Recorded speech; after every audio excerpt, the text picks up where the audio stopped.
Nakapag-deliver po ba kayo ng maleta sa Malacanang at or sa bahay po ni Pangulong Marcos? Ako po si Belnar Tube. Nakapag-deliver po. 41 Forbes po. So ito po yung bahay ni umano ni Pangulong Ferdinand Marcos Jr. Yes po. Meron din po kami sa Ilocos kasama po si Kong Saldi. Ilang maleta po yung nag-deliver sa Forbes at saka sa Ilocos? Yung sa Ilocos po is 5 maleta po. Pero alam nyo po, ang mga kasundaluhan na nasa harap ninyo, mula September 2022 hanggang sa kagitnaan ng 2025, ay 3 hanggang 4 na beses kada linggo na nagde-deliver ng pera sa Forbes Park at sa Aguado sa tapat ng Malacanang. Naku po. Mahigit 100 beses silang nag-deliver at kada delivery ay hindi bumababa sa 20 na maleta. At minsan umaabot nga ito ng 52 na maleta na kinailangan pa nila ang 6 na vans. Wala silang ibang in-interview na mga witnesses kundi ang mga tao lamang na pinapadala ni Sunny Trillanes. At ibinigay kay Sunny Trillanes ang pondo para sa pag-asikaso sa mga ICC investigators na ito. Kaya naman po, lahat ng sasakyan na ginamit, lahat ng hotel accommodations ay sinagot ni Saldico at saka ni Sunny Trillanes. Magandang araw po sa inyong lahat mga kababayan. Kumusta po kayong lahat? JP po ang inyong lingkod at andito na naman po tayo sa isa na namang reaksyon sa mga bago at may init na kaganapan dito sa ating bansa. Matindi po ang pag-uusapan natin ngayon mga kababayan. 18 dating Marine nga po na dating kasamahan nitong si Sergeant Orly Gutesa ang matapang na humarap sa media. Dala ang kanilang mga affidavit na nagpapatunay umano ng mga naging unang pahayag nitong si Sergeant Gutesa mga kababayan. Ito po ay patungkol sa di umano'y pagdi-deliver ng pera sa mga bahay ng ilang politiko, matataas na politiko ng ating bansa mga kababayan. At ang matindi dito mga kababayan ay maging sa bahay umano ni Pangulong Marcos ay nakapag-deliver sila. At hanggang sa Ilocos umano ay nakapag-deliver din ang mga ito. At maging ang ICC nga po at pating itong si dating Senador Antonio Trillanes ay nasama sa pagsisiwalat ng mga matatapang na sundalong ito mga kababayan. Grabe, nakakagulat ang mga revelasyon na ito ng ating mga magigiting na sundalo mga kababayan. Ito, panoorin po natin. Pero bago yan, kung bago ka pa lang dito sa ating channel, ay mag-subscribe ka na at i-click mo na din ang notification bell para maging updated ka sa mga susunod pa natin video. Sa larawan sa itaas ay inihahanda ang pera bago isilid sa mga maleta ulit sa Horizon Homes. At yung larawan sa ibaba ay isang halimbawa ng pag-deliver ng pera sa bahay ng isang mambabatas. Grabe, no? May mga picture pa. Makikita po ninyo na may nangyari kay Master Sergeant Gutesa. Sa aking tanggap na impormasyon ay napilitan siyang mag-execute ng isang affidavit na kung saan ay sinasabi niya na hindi siya kasali o wala siyang nalalaman sa mga pagde-deliver ng mga mali-malitang pera. Grabe, no? Pero makikita po ninyo dito na siya mismo ay kasama sa pagde-deliver ng pera. Kaya naaawa po ako ngayon sa sitwasyon ni Master Sergeant Gutesa dahil ginawa siyang sinungaling.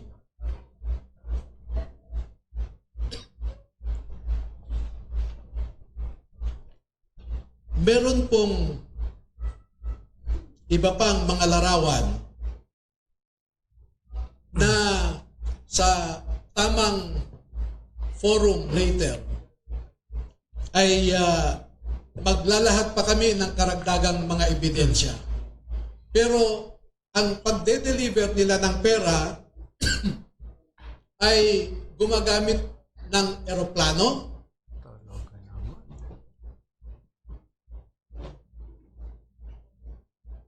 Gumagamit din sila ng helicopter. Wala.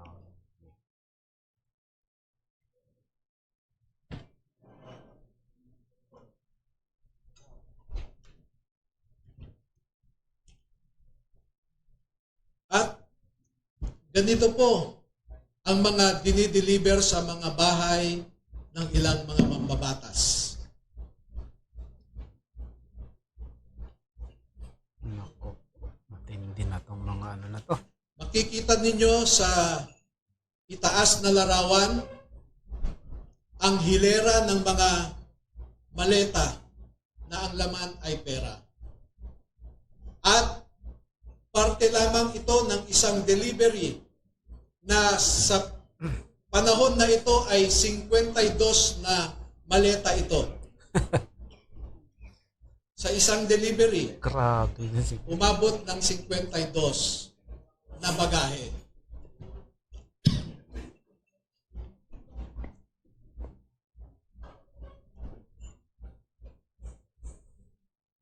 Makikita rin po ninyo na ang ating mga ebidensya ay minsan kinukuhanan ang buong bahay ng mambabatas, buong bahay ng mga ilang nasa media, yung tinatawag nating mga media operators.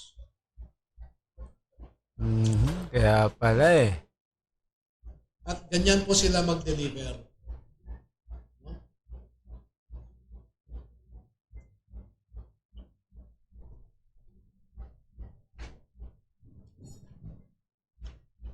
Makikita po ninyo sa ibabang larawan ang mga maleta rin ng pera. At marami pa pong iba na katulad nitong mga larawan. At dito sa taas na larawan ay ipinapakita lamang na yung isang malaking maleta ay hindi kayang o halos hirap na buhatin ng 3 katao. Kung kaano laman nun.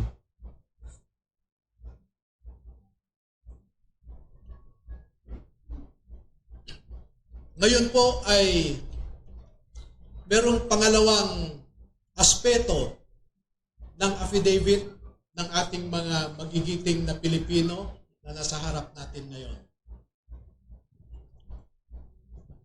Meron silang mahalagang napansin, naobserbahan, at alam sa kanilang personal na pananaw dahil nasali sila sa isang importanteng operasyon.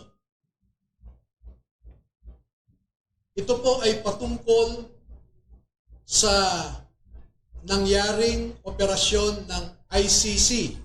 Nako po, yan na, yan na.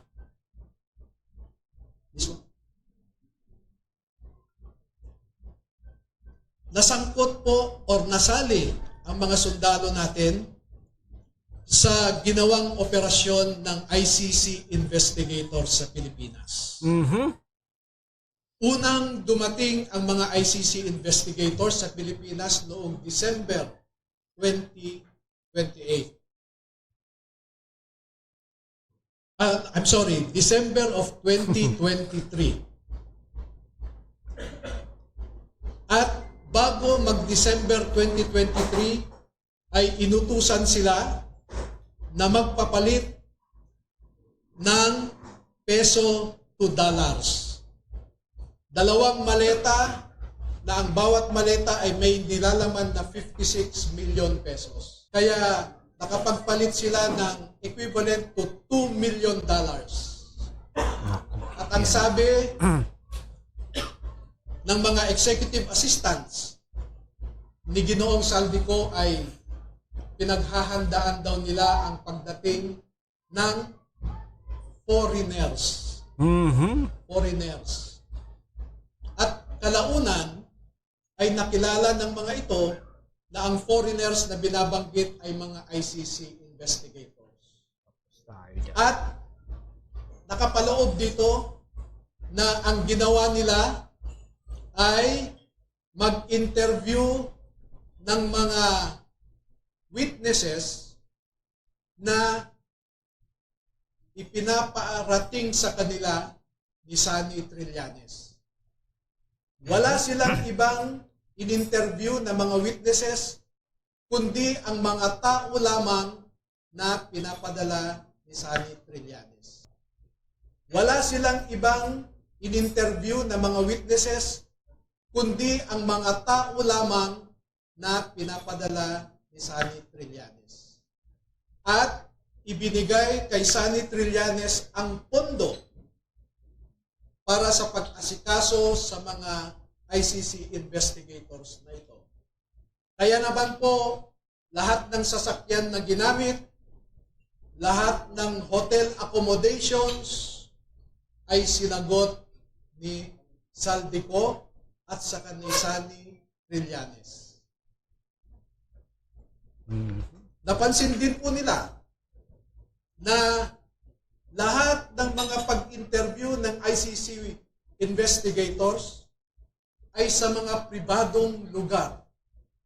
Wala man lang government office.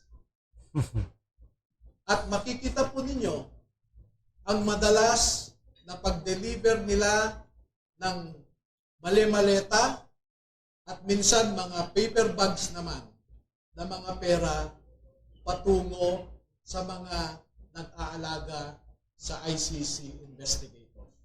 Lahat ng pagkain nila, lahat ng ginamit nilang sasakyan, lahat ng hotel, lahat ng mga condominium units ay sinagot ng grupo ni Sunny Trillanes at saka ni Zaldico. At bilang isang abogado po ay nababahala ako dito. Dahil ang sarili kong konklusyon na hindi naman nilahad ng mga sundalo na ito dito sa affidavit nila. Pero bilang isang abogado ay nakikita ko ang isang mabigat na suliranin ng isang third world country na katulad natin na siya lamang pinag-iinitan ng mga ICC. Because they only interviewed people sent to them by Sunny Trillanes. Naku po. Nakapasok din sila sa Bilibid prisons para kausapin ang tatlong nasentensyahan sa pagpatay kay Kian de los Santos. Meron din silang kinausap na mga di umano ay EJK victims' families sa bahay Kalinga ni Father Flavie Villanueva. Naku, yay. At lahat ng gastos ni Father Flavie Villanueva ay sagot ni Zaldico. Number 2, dahil December 2023 lang unang pumunta ang ICC investigators sa Pilipinas, ay hindi nakakaduda that the ICC investigators manufactured the existence of ICC jurisdiction in the Philippines. Because the residual jurisdiction of ICC ended in March of 2019, or 1 year after the Philippines deposited its articles of withdrawal in the United Nations. Number 4, the ICC investigators themselves committed graft and corruption. Dahil bakit hinayaan nilang lahat ng sasakyan, lahat ng pagkain, lahat ng accommodations nila ay sinagot ng mga tao na kilala naman nila na kalaban ng kanilang iniimbestigahan. Yun noon. At panglima, ang mandato ng ICC ay di umano protektahan ang human rights ng mga tao. Pero bakit hindi sila nagbigay o nirespeto ang human rights ng isang tao na kanilang iniimbestigahan sa pamamagitan sana ng pag-imbestiga ng mga ibang tao Tama. na hindi pinapadala ni Sunny Trillanes? Parang... So yan po ang buod ng kanilang affidavit. At una ko nang ipaalam sa inyo na bago po kami magbigay ng buong kopya sa inyong lahat, ay pahintulutan muna ninyo kami na isumite ito sa Office of the Ombudsman para makita natin kung umaandar pa ang sistema sa Office of the Ombudsman. Dahil isa ang ngayong ombudsman natin na binanggit dito sa affidavit. Pangalawa, ay magsusumiti rin kami sa ICC mismo para malaman ng ICC ang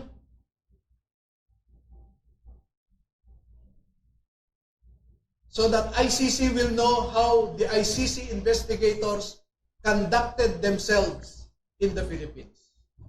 Nako. At panghuli ay magbibigay kami ng kopya sa lahat ng embahada ng mga bansa na kasapi sa ICC para malaman nila kung paano gumalaw ang ICC. Alam naman natin na bawat bansang miyembro dyan ay nagko-contribute sa ICC.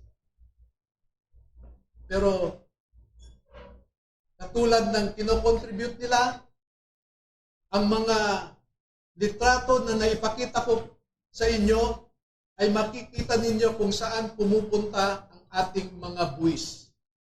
Now you know where our taxes go. Now you know at least where our taxes went. Kaya naman pala eh. Maraming salamat po at magpapaunlak po kami ng katanungan at kung maaari ay 10 lamang.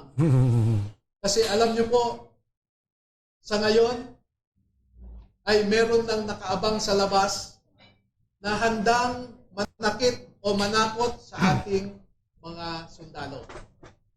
At sa nakalipas na 2 araw lamang ay umigting ang paghahanap ng isang grupo sa kanila na pinangungunahan di umano ng isang tinatawag nilang MC. Sino si MC? Initial yon, MC. Hindi ko po alam hanggang ngayon, inaalam ko kung sino yung MC na sinasabi nila. Pero meron siyang inutusan na nasa gobyerno pa at mataas ang rangko sa ating kapulisan para ipatupad ang kanilang gustong mangyari na hindi matuloy ang paglabas ng ating mga kasundaluhan sa katotohanan. At panghuli po, meron akong isang pakiusap sa ating armed forces at saka sa Philippine Marine Corps. Ang mga nasa likod po ninyo ay nagserbisyo sa ating bayan at nandito sila hindi dahil sa politika. Hindi po sila nagsasabi ng anumang mga bagay na magdadagdag pa sa init ng kasalukuyang politika na pinagdadaanan ng ating bansa. Bagkus ay gusto nilang makaambag na iangat ang imahe ng ating mga institusyon katulad ng Philippine Marine Corps na lumalaban sa kalaban ng Estado.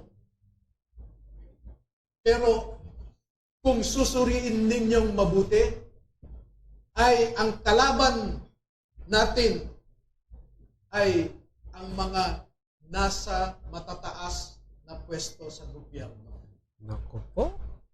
Do not restrain them from sharing to our people the truth that they know. Because alam nating lahat, ang katotohanan lamang ang magpapalakas ng ating republika. Kung lumalaban tayo sa mga grupo na gustong sirain ang ating democratic institutions, katulad ng mga NPA, mga Muslim secessionists, ang isa pong kalaban natin na totoo ay ang mga nagnanakaw ng pera na para sana sa mga tao. Tayo po ay nagpapakapagod para lang may maihain tayong pagkain sa ating mga pamilya. Pero sila po ay nagpapakapagod kung paano gastahin ang perang ninakaw nila sa atin. Maraming salamat po. Alam niyo po ay matinding pananakot at paglilinlang ang dinaanan ng mga empleyado ni Zaldico mula nung umalis siya sa Pilipinas. At katunayan, yung MC na binabanggit ko kanina ay tinakot ang mataas na opisyal ng mga ito. Kaya sila po ay medyo naguluhan din. Dahil pare-pareho kaming ordinaryong mamamayan lamang.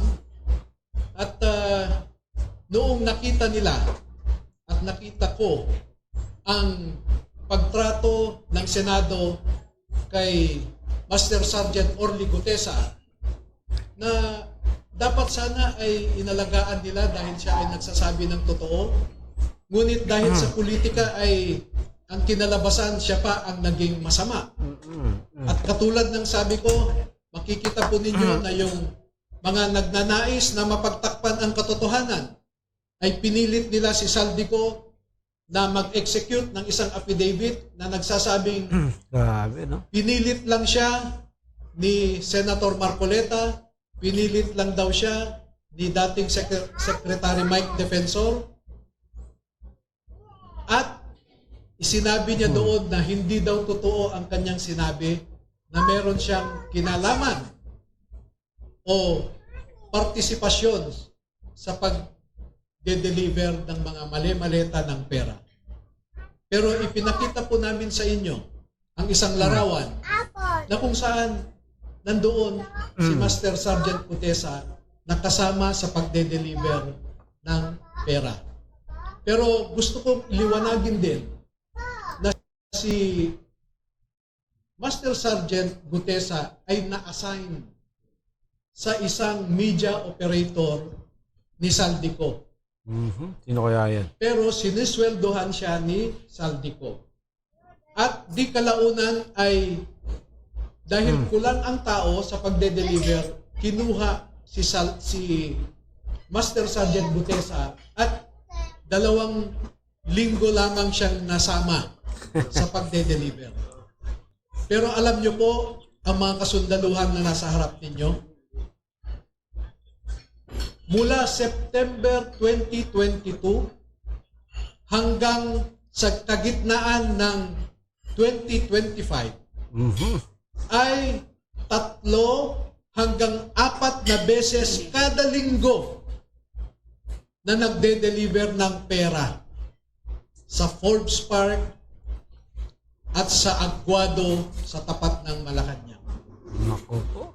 Mahigit 100 beses silang nag-deliver at kada delivery ay hindi bumababa sa 20 na maleta. At minsan umaabot nga ito ng 52 na maleta na kinailangan pa nila ang 6 na vans para ma-deliver lamang ang mga maleta na ito. Pwede po ba sumagot kahit yung deliver linggo-linggo, kahit yung isang masasabi po natin na magko-corroborate po dun sa iba namang sinabi ng mga nauna nang nagsalita before sa mga hearings, sa mga investigation po. Sino po sa kanila yung pwede kwento? Alam po natin na mga Marines, matatapang po yan. Total, humarap na rin naman po kayo, lumantad na. Baka pwede pong mag-share. Buong pangalan po, pakistate lang po, tsaka yung naging personal knowledge sa pag-deliver po ng maleta. Ako po si Rosebert Wapan. na-assign ako kay boss since nung na-hired ako sa team niya. Meron kaming group chat na sa team namin kay boss Rizaldico. Doon pinupost lahat ng mga kung saan mag-deliver, kanino, at kung ilang maleta. Yun po. Nakapag-deliver po ba kayo ng maleta sa Malacanang at or sa bahay po ni Pangulong Marcos?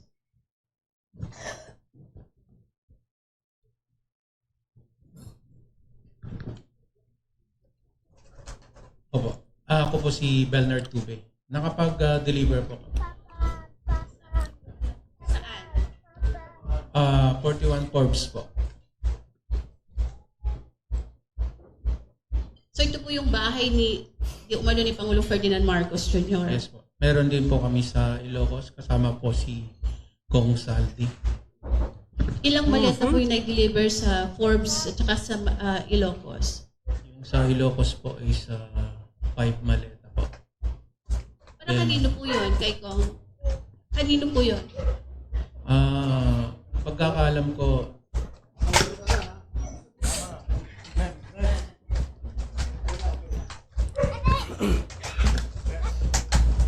Para maklaro lang, no? Nag-deliver sila sa Ilocos Norte, sa bahay mismo. At sa Paway, sa bahay ni BBM. Ha? Oo. At saka may mga katibayan naman. Next question po, si Pampo ng Third Floor Studio YouTube, sir. Attorney, sino po ang nasa taas ni Zaldico para ho yung lakas ng loob niyang magbaba ng mga utos na yan, sundin ho ng ating matatapang na men in uniform na ito? Marami. Ako po ay, bago ko sagutin yan, no?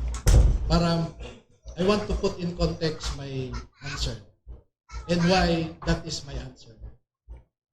I am a lawyer, a litigator for 26 years. I deal with facts.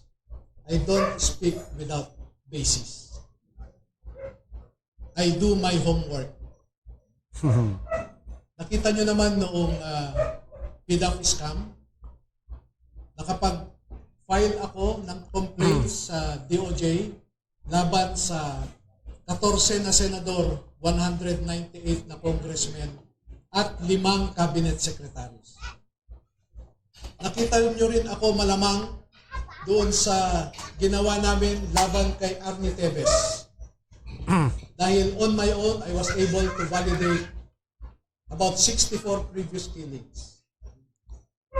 Sa ngayon po, as I said, I do my assignment and I do it well.